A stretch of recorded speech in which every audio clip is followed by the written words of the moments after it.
Bonsoir, merci d'être avec nous sur Journal de guerre. Au 252e jour de la guerre entre le Hamas et Israël, voici ce qu'il fallait retenir de la journée à 19h30.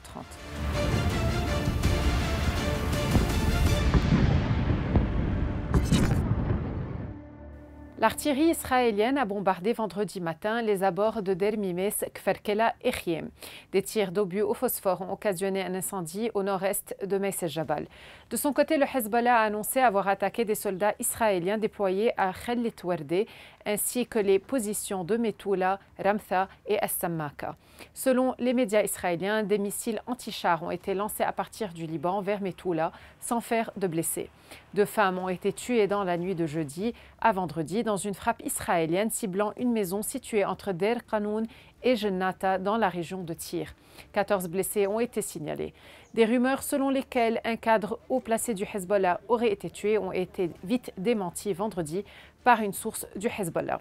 L'armée israélienne a revendiqué cette attaque, précisant qu'elle ne visait pas un responsable du Hezbollah, mais que le bâtiment était utilisé par ses combattants. La justice israélienne a confirmé et prolongé pour 35 jours supplémentaires l'interdiction de la chaîne qatari Al Jazeera dans le collimateur du gouvernement israélien pour son soutien allégué au mouvement islamiste palestinien Hamas, a indiqué vendredi le site du ministère de la Justice. Le tribunal du district de Tel Aviv a confirmé jeudi les instructions du ministre des Communications d'arrêter la diffusion de la chaîne Al Jazeera, de fermer ses bureaux en Israël, de bloquer l'accès à ses sites Internet et de saisir les équipements utilisés pour diffuser le contenu de la chaîne pour une durée de 35 jours, a indiqué le communiqué. Le bilan humain depuis le début de la guerre à 19h30, heure de Beyrouth. Du côté de Gaza, le ministère de la Santé a recensé près de 37 266 morts parmi les Palestiniens depuis le 7 octobre. Du côté israélien, approximativement 1200 morts sont officiellement recensés par l'État hébreu depuis le début du mois de novembre 2023. Un chiffre qui n'a toujours pas évolué selon les données officielles, malgré des annonces régulières de soldats tués dans les combats.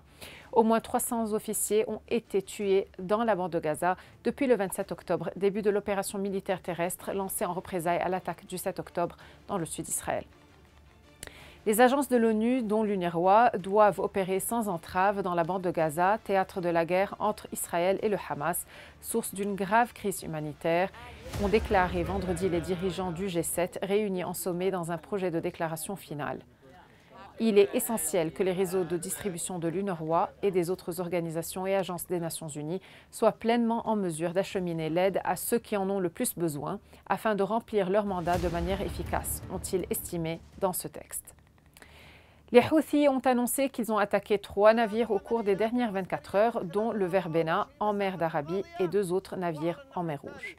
Merci de nous avoir suivis sur Ici Beyrouth. On se retrouve demain pour un autre résumé de la situation. Vous pouvez suivre toute l'actualité concernant cette guerre sur notre site web www.icibeyrouth.com sous la rubrique Guerre Israël-Hamas ainsi que sur tous nos réseaux sociaux.